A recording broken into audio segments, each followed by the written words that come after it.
Ben Bishop goes for a 5th consecutive win. His number's incredible. 1.21 goals against and a .953 save percentage in a streak. They just have to keep playing Ben when they get a chance to play him. He's hot right now. He's got confidence. Here's a chance. Kraus right to the net. He's stopped that time by Bishop. Getzlaff pulls it in. Save made by Bishop. Doan shoots up high. Stop that time. Here's a chance shorthanded. And it's stopped that time by Bishop.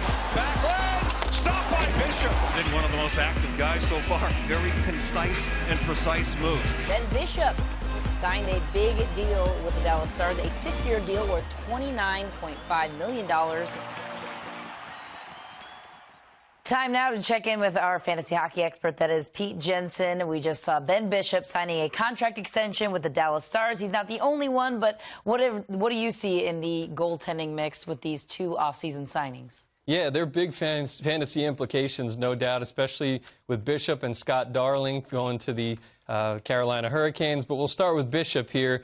He ranks in the top 4 over the past 4 seasons in wins outright, so that's big implications when you look at his potential having a potent offense in front of him with Tyler Seguin, Jamie Benn and company for the years to come. So there's a lot of offensive potential for goal support, and plenty of it. But I think the big concern with Bishop, of course, is the defense in front of him, and I think that defense has had some serious issues, and let's wait to see what he brings to the table and what the Dallas Stars management can do to fix that problem and that weakness for the team. In addition to the Dallas Stars, the Carolina Hurricanes signed Scott Darling. What do you make of that goaltending move in the fantasy hockey world? Yeah, in terms of fantasy impact, I think that's the one where he has a chance to jump even higher.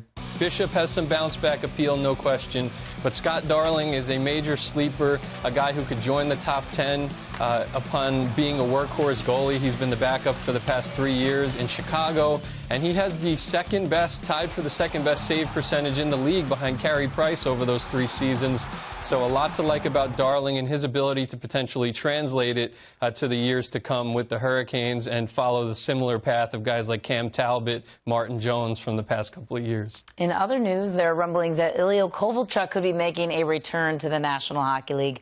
Interpret what that means for the fantasy hockey viewers. Yeah, there's a lot to look at here. There's recent KHL products who have come to the NHL and their success rate.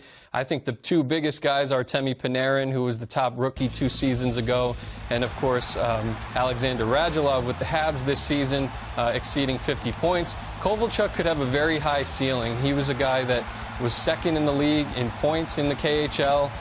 When you look back at his 11-12 season with the New Jersey Devils, he was a workhorse. He was averaging the most ice time per game among forwards by almost 2 minutes per game. You look here, this was the KHL point leaders.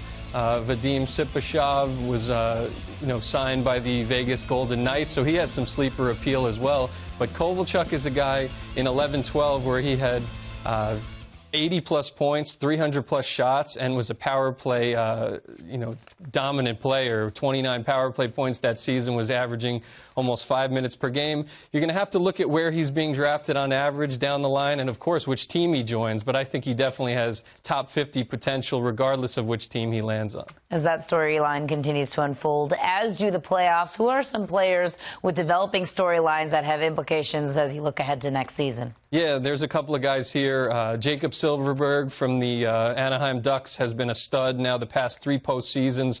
He's totaled 36 points in 36 games over the past 3 postseasons, and he's been amazing this postseason, 13 points in 13 games, leading the NHL in shots this playoffs.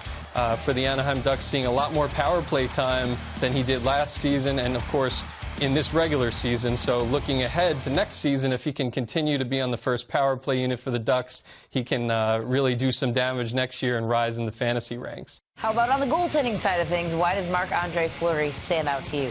Yeah, he was a guy who had his worst season in years in the regular season, but now he's been an absolute stud. Right now, if I was making a Conn Smythe pick, I would pick Marc-Andre Fleury without hesitation. His ability to face a heavy shot volume against the Washington Capitals and pretty much put the team on his back there. He had another shutout in Game 2 against the Senators. Marc-Andre Fleury is proving right now that he is not a backup goaltender. He is as good as any goaltender when it comes down to it in the postseason. I think with the expansion draft and everything coming up with the Penguins, they have some tough decisions to make. They may have to trade him, and if so, his value is extremely high right now.